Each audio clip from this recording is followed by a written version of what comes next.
Welcome to MI Radio's Myanmar Today. I'm Melody, and here are today's reports. Pyithu Hluttaw's discussion about CSR in Myanmar. Bicycles used to avoid traffic jams in Yangon. Ministry of Labor, Immigration and Population Issues, NRCs for upcoming election. Why do schools need to reopen amid COVID-19? Before we get to the reports, let's take a look at the feature local news for today. State Councillor Daw Aung San Suu Kyi urged people don't raise the oar without reaching the goal, defeating COVID on her Facebook post on Wednesday. In her post, she said that Naypyidaw, Yangon, and Mandalay are three major cities of Myanmar. Mandalay and Yangon have their own histories and characteristics. Naypyidaw can be said the new capital. In COVID period, arrangements are made for Yangon with special care, as it is the most populous and the local transmission outbreak is the highest. The state councillor added that although the condition of Mandalay is not worried as much as Yangon, the regional government set rules and regulations carefully. Naypyidaw is not populated and the risk of the disease is not as much as Yangon and Mandalay, but the special care is paid on it as it is the headquarters of the Union Government Office. There are coming and going of diplomats and foreign visitors. The rules are set not to affect on the operation of government mechanism. She also continued that at the beginning, the entire three cities follow rules and disciplines as they are afraid of the risk of the disease. In her message, she concluded that it tries to be able to show best for following disciplines with positive contention.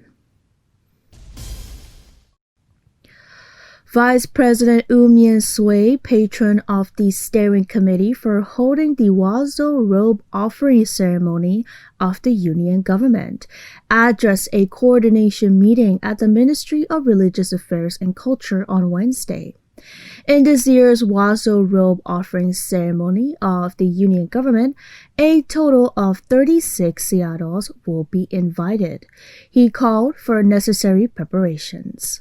Chairman of the leading committee, Union Minister for Religious Affairs and Culture, Thura Uwanko, and Chairman of the Working Committee, Deputy Minister U Ji-min, reported on preparations made and work remaining to be done. Vice President U Mien Sway gave detailed comments to ensure proper coordination on the discussions made. The meeting came to a close with concluding remarks by the Vice President. And I believe it's time now for our first report.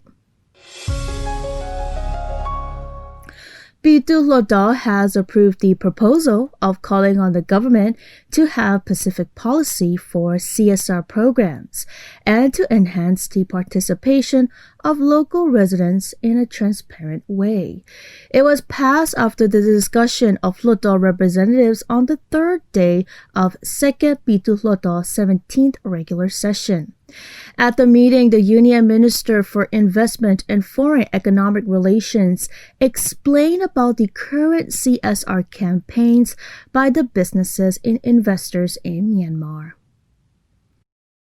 Myanmar demands corporate social responsibility (CSR) as part of the core business when many companies and investors are entering into it.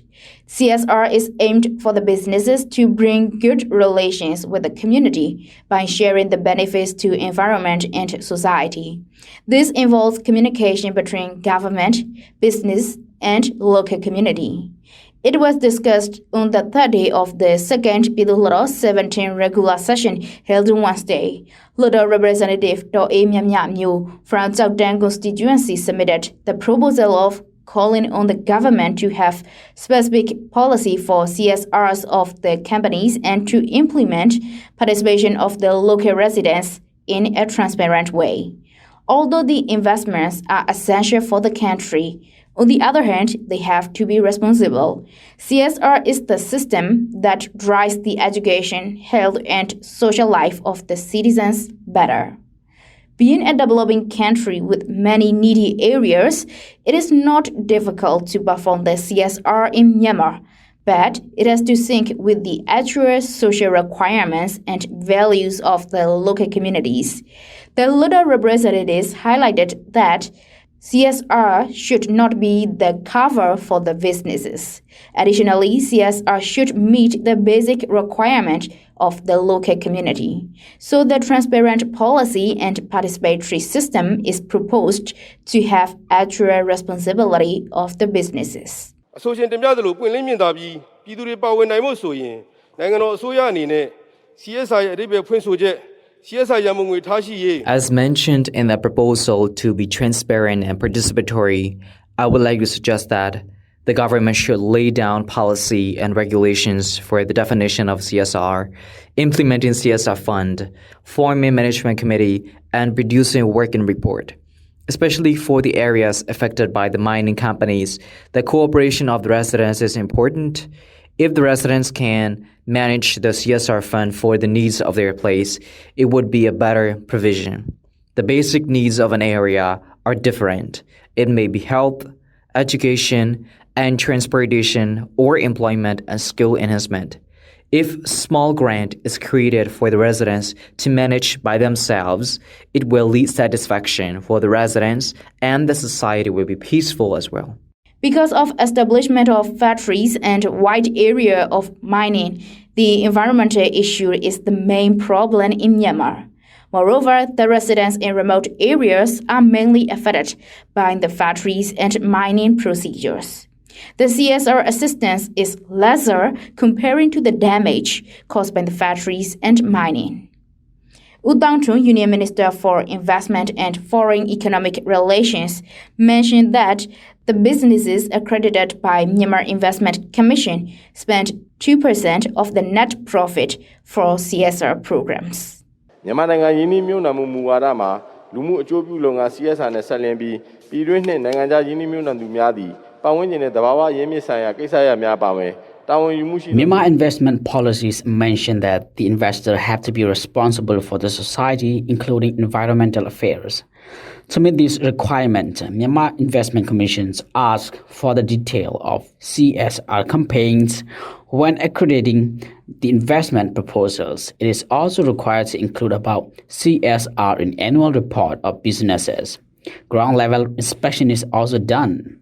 The business accredited by MIC is currently using 2% of the net profit for CSR campaigns.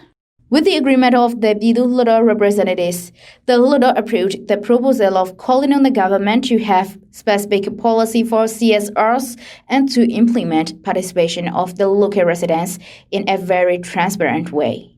News reported by Dora Suisin from Myanmar International Radio. That's the report on Pyithu Hluttaw's discussion about CSR in Myanmar.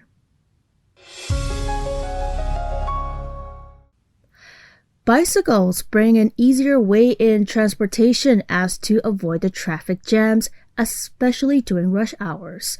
With the cheap and affordable price for every standard of living, it is also a favorable pedal power machine between the rising residents.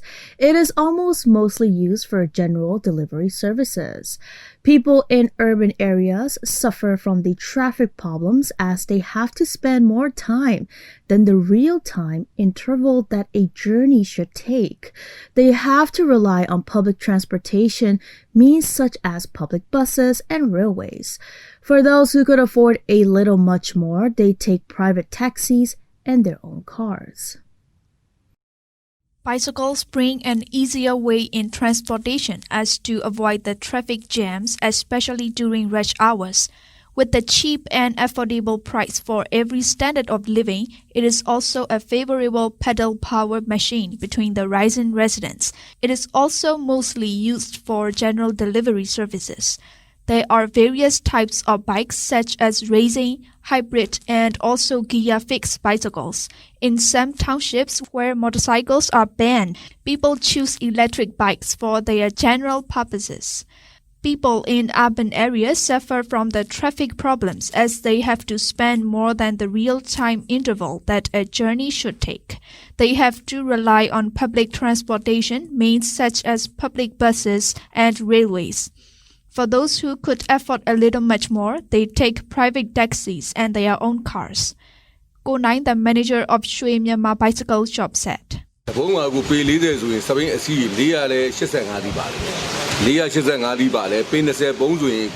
Our bicycles are the Japan direct ones, which are imported through containers. I import 4 to 5 40-feet containers, which include 485 bicycles, and 20-feet containers, which include 274 bicycles. I distribute my bicycles to all states and regions. At least 400 bicycles are sold every month for last year. I guess this year's sale has increased a bit due to the COVID-19 outbreak. The public transportation isn't available, and so people start to buy bicycles for their short journeys. Electric bicycles are the most favorable item between the customers. There are also some major roads that restrict the bicycles to ride on, such as Pye Road, Kabae Pagoda Road and Uwizara Road. Air pollution in Yangon is at high level. By taking bicycles, exhaust and fumes can be reduced in Yangon. Also, depending on the riding styles, more than 500 calories an hour can be burnt through a brisk riding. During the COVID-19 outbreak, almost every business sector is affected. Small-scale shops have more impacts than the other big shops. Makin Sanwin, the owner of New Light Bicycle Spare Parts Shop, said about how she is struggling during this period. I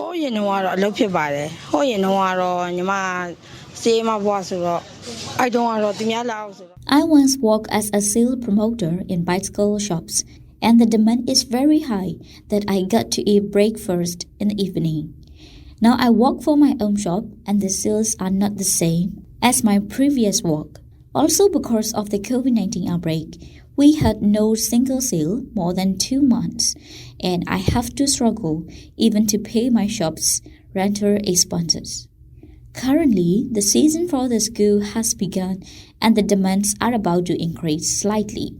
My shop is only for spare parts, and I retail the tools from the market.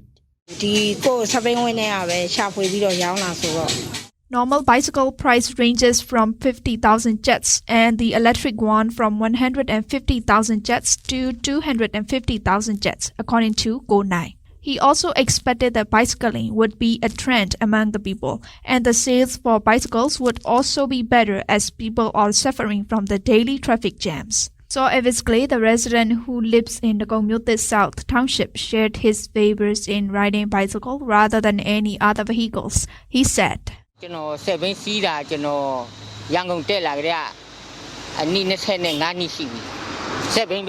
work with bicycle for 25 years. I export chicken to the markets with my bicycle, which is made for men.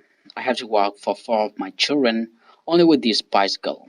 I prefer bicycles more than motorcycles, and I feel safer and more comfortable in riding bicycles. Some suggest me to use motorcycles for my business, but I will say no. I have never tried riding electric bicycles, but I wouldn't try it too. As I am 58 years old, I can exercise my leg and thigh muscle at the same time while walking. there are currently no rules and also no specific lanes for the people who ride bicycles. The bicyclists should also have preventive equipment like wearing helmets, setting up rear mirrors, using reflective stickers and lights. With the rise of population and the rise of car demands, people can't avoid the traffic jams, so the bicycle market and the bicycling trend seem a bit better in future. That's the report on bicycles used to avoid traffic jams in Yangon. Moving on to the third report.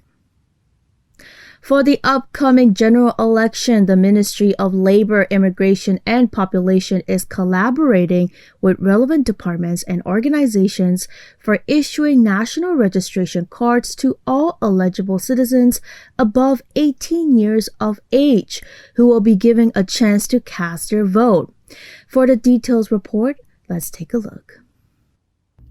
For the upcoming general election, the Ministry of Labor, Immigration and Population is collaborating with relevant departments and organizations for issuing national registration cards to all eligible citizens above 18 years of age who will be given a chance to cast their vote. Speaking to MR Radio, Myanmar Deputy Minister for the Ministry of Labor, Immigration and Population said, When we look at Yauri region, the regional government had held even a ceremony marking its success of being able to issue national registration cards to 1 million people after the present government had come into power. Some of you might have heard the report that there were roughly above 900,000 people without national registration card number. When we sat down with the regional government and the relevant ministry on this issue, we found out that there were many people who had their national registration card, but they did not register their NRC number for the general election.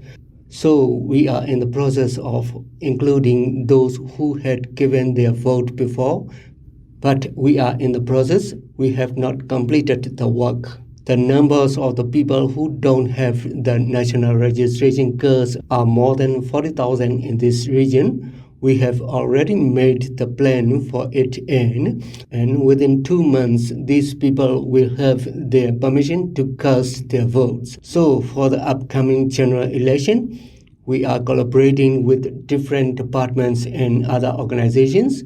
We will make sure that all eligible citizens above 18 years of age will be given a chance to cast their vote. Speaking to MR Radio, Tomomo Suji, Yangon Region Minister of Immigration, said,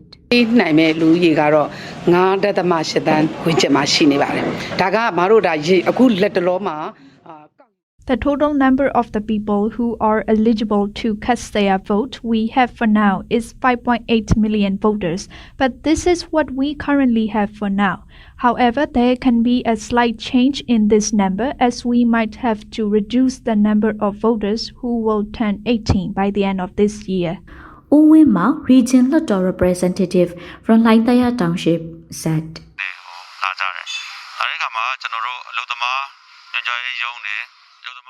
The requirement of the NRC cards in Laitaya is high. Majority of people residing in Laitaya Township are migrant workers.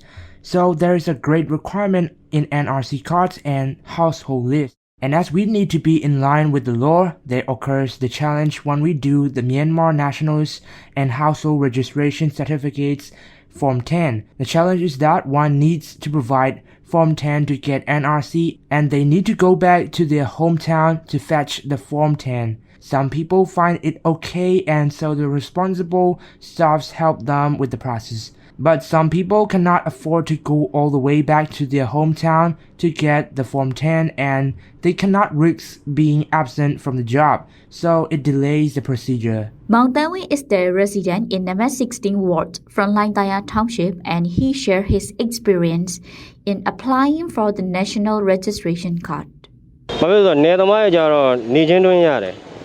Now it is convenient for us when applying for the national registration card. In the past, we used to give some money like the donation fee for the department and others. But now there is no case like this. Now it takes some time as all the people have to queue for all process. The people from other region and state are prioritized to get the national registration card within day, but it is difficult to get in one day for the people in Yangon. I wish that we can have it in one day. We save money for transportation also. Now we have to come back here.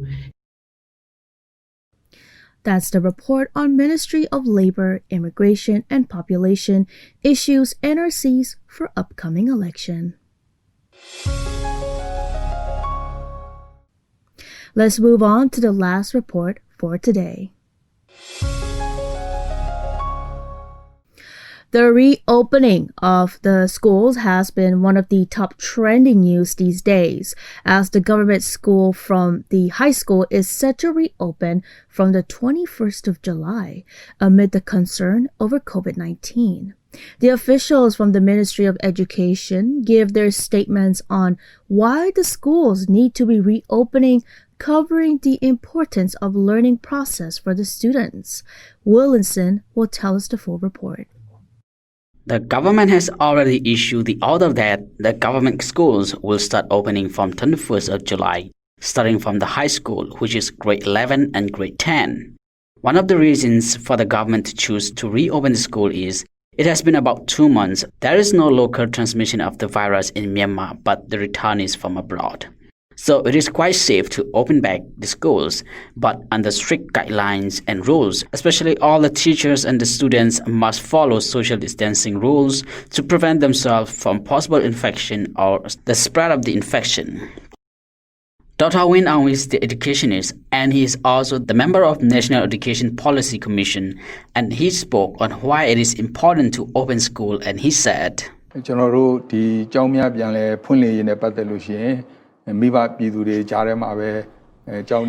When it comes to reopening of the schools, we have heard several voices, especially from the parents, whether it is a good time to reopen the school or not. Some raise the question on why we cannot wait until this COVID-19 is over. More than 190 countries in the world have already closed down the schools, which make more than 1.5 billion students stay at home. For whatsoever the reason it may be, whether it is natural disaster or the health crisis like we're into right now, closing of the school should not be too long for the students. As the responsible officials from the Ministry of Education, we do our best to be able to open the school as early as possible, as we are late already. Another reason is when the school is closed, the students have stopped learning. When it comes to learning, it is a long-term process where it begins from learning the small things and growing up gradually for the students, all the necessary qualifications in their personal growth. Therefore, when the school is closed, learning process for the students will stop, which is also known as learning journey. This is the reason why it is so important for the students to continue to learn and grow in their time. According to the Ministry of Education, it has no intention for the students to lose the opportunity to grow, which will also be the loss for the nation. The outbreak of COVID-19 has not only changed the context of opening schools in this year, but it has also changed how school teachers undergo their training and preparation through online for the upcoming academic year, as the Ministry of Education is always introducing the new ways of learning for the students. Ugo Lewin is Director General of Basic Education Department, and he spoke about the importance of reopening the schools, and he said, The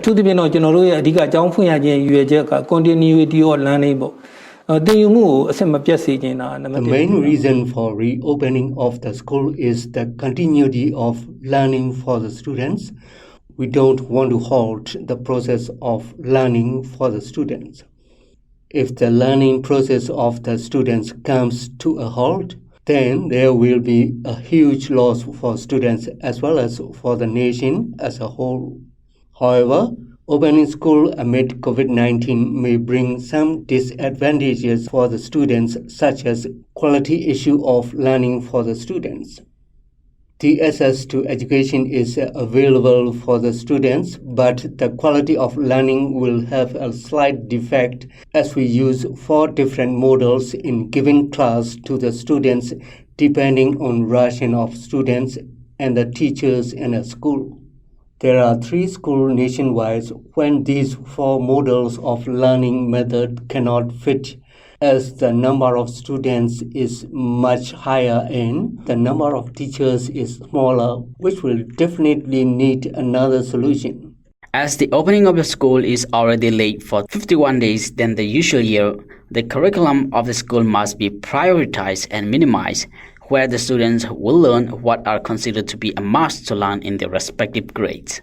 The interaction time between the students and teachers will be minimized as well, but the students will complete their schools on time as usual, according to the report by the Ministry of Education. This is Wilson for MI Radio. That's the report on why do schools need to reopen amid COVID-19. According to the latest tally from Johns Hopkins University, there are now over 13.5 million confirmed COVID-19 cases globally, with over 582,000 fatalities and more than 7.5 million recoveries. The Chinese mainland has a total of 83,612 COVID-19 cases, with 104 asymptomatic patients currently under medical observation.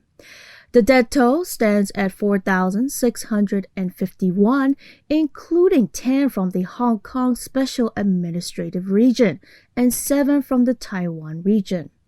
Beijing recorded no new domestically transmitted case for the 10th consecutive day.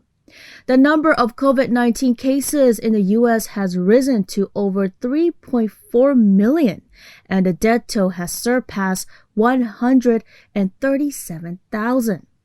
Moderna, a U.S. biotech firm, says it will enter the final stage of human trials for its COVID-19 vaccine on July 27th. Unidentified hackers broke into a series of high-profile Twitter accounts on Wednesday in an apparent Bitcoin scam, including those of former U.S. President Barack Obama, Democratic presidential frontrunner Joe Biden, Mike Bloomberg, and a number of tech billionaires, including Amazon CEO Jeff Bezos, Microsoft co-founder Bill Gates, and Tesla CEO Elon Musk. The accounts, among other prominent handles like Kanye West and Kim Kardashian West, posted similar tweets asking donations via digital currency to their verified profiles. Nearly 2 hours after the first wave of hacks, the cause of the breach had not yet been made public. In a sign of the seriousness of the problem, Twitter took the extraordinary step of preventing holders of verified accounts from tweeting. The fake tweets offered to send $2,000 for every $1,000 sent to an anonymous Bitcoin address. There is no evidence that the owners of these accounts were targeted themselves. Instead, the hacks appear designed to lure their Twitter followers into sending money to an anonymous Bitcoin account.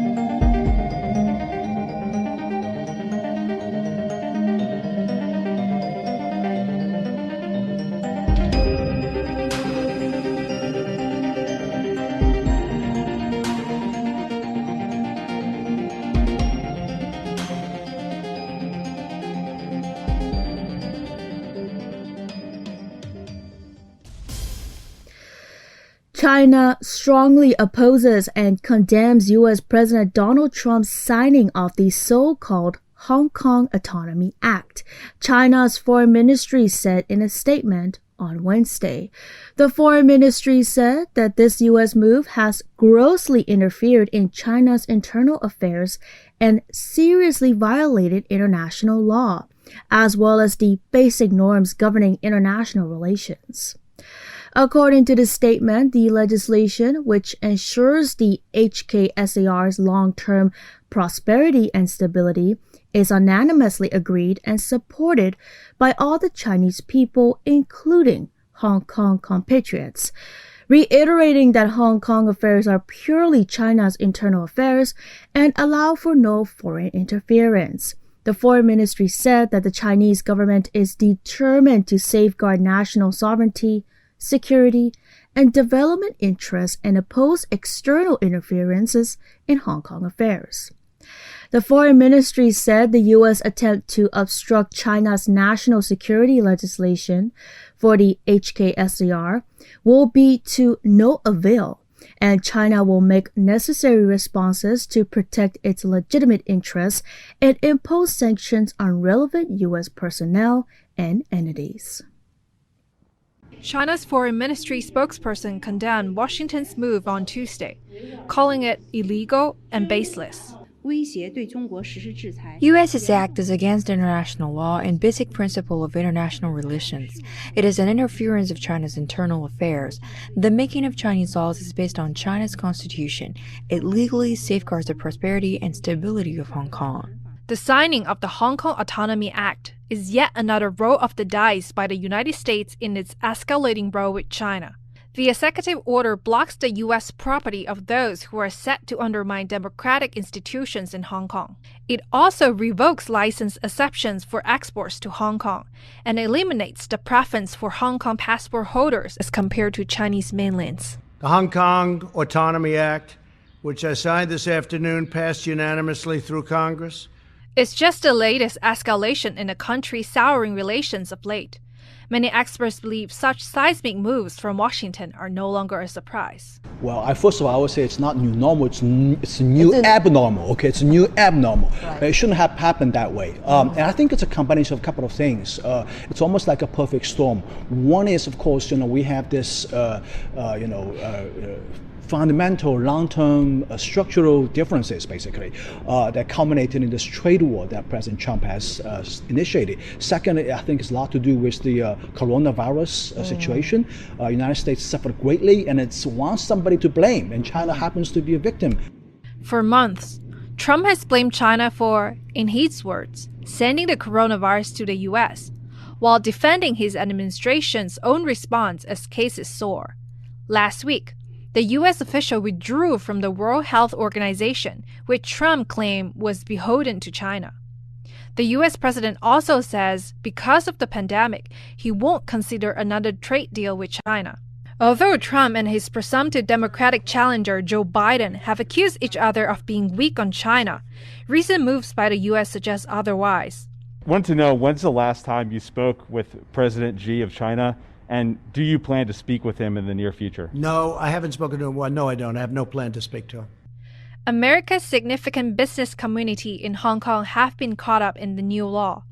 The New York Times says it will shift part of its Hong Kong office to Seoul. Meanwhile, many teachers say they worry for the city's future and its reputation for academic freedom and excellence.